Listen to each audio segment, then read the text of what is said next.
MP আনারের সাথে যে আপনার একটা ঝামেলা হয়েছিল তাই না? জি। তা এইটা কি নিয়ে হয়েছিল যদি একটু খুলে বলতেন তাহলে একটু ভালো হতো আর কি। আমি হলো এমপি আনারকে খুব ভালোবাসি। আমার কাছে উনি একটা ভালো মানুষ, আমি সেটাই চিন্তা করতাম। তা আমি আসলে ওনার একটা প্রোগ্রামে আমি গিয়েছিলাম, প্রোগ্রামে ওনার সঙ্গে দেখা করতে গিয়েছিলাম আমার একটা পারিবারিক বিষয়ে। তা অনুষ্ঠানে উনি মঞ্চের থেকে নামার সময় অনেক লোকের সমাহান, তো ওখানে ওনার সঙ্গে অনেক লোক দেখা করতে চাই। তো এক পর্যায়ে অনেক ভিড় হওয়ার কারণে অনেক লোক ঠেলা ঠেলি দেয়। তা পিছনেতে কে যেন আমাকে মানে ঠেলা দেছে, হয়তো অন্য জায়গায় ঠেলা দিয়েছে, সেই ঠেলা খেয়ে আমি ওই এমপির গার পাড়ে যেয়ে পড়েছি।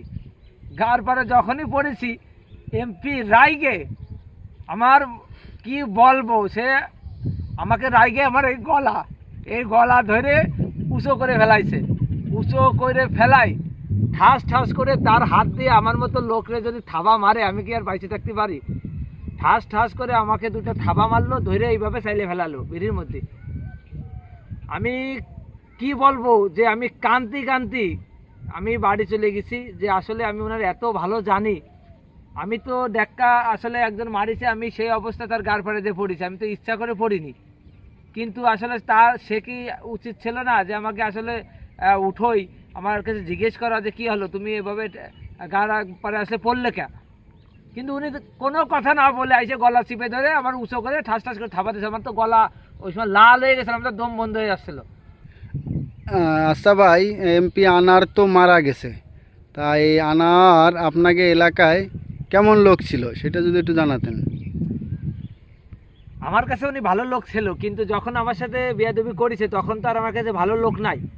আর তারপরে এখন এলাকায় তো ওনাকে কেউই ভালো চোখে দেখছে না, কারণ ওনার সবচেয়ে সমস্যা ছিল উনি নারী কেলেঙ্কারি, মানে নারীর প্রতি আসক্ত ছিল।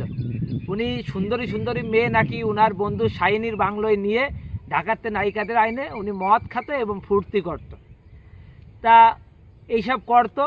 তারপরে শেষেও আমি ওই যে আপনারা তো জানেনই যে কলকাতায় উনি নারীর ভালোবাসার টানে উনি কলকাতায় যায় আজকে মারা গিয়েছে। তা আসলে একটা নেতার যদি নারী এবং মদের নেশা থাকে, এবং এই নারীর নেশা আর মদের নেশা থাকে, সে এমপি এর দুর্ঘটনা ঘটারই কথা। কারণ এই নারী আর মদ আর জুয়া এই তিনটা জিনিস মানুষের ধ্বংস করে। হয়তো ওনার ভিতরে একটা জিনিস ছিল, এই জন্য আজকে উনি বিপদে পড়েছে। আর না হলে উনি যদি আমাদের বাংলাদেশের ব্যারিস্টার সুমন এবং এমপি মাশরাফির মতো হতো, তাহলে হয়তো ওনার কখনো কোনো দিন দুর্ঘটনা ঘটতো না এবং উনি কখনো কারোর কাছে শত্রুতা হতো না। তারপরে উনি একজন সরকারি এমপি, আমি আসলে কি বলবো, আমার দুঃখের কথা বললাম। উনি আমার কাছে ভালো লোক ছিল, কিন্তু এখন সমাজের কাছে উনি এখন খারাপ লোক হয়ে গিয়েছে। ওনার আসলে গোপন যে খারাপ কাজ এগুলো আসলে বেরিয়ে এসেছে মিডিয়ার সামনে। সবাই তো দেখছেন যে মিডিয়া আসলে ওনার যত খারাপ কাজ আছে সবই বেরিয়ে এসেছে। আর একটা এমপি আসলে যারা আসলে রাজনীতি নেতা আসলে সবাই তো ভালো উঠতে পারে না, ওনার দিকটা খারাপ হয়ে উঠেছে। কিন্তু উনি মারা গিয়েছে, আমি চাই উনি আল্লাহ ওনাকে জান্নাত নাজিল করুক, উনি ভালো থাকুক সুস্থ থাকুক ওই দুনিয়ায়, আমি এই কামনাই করি।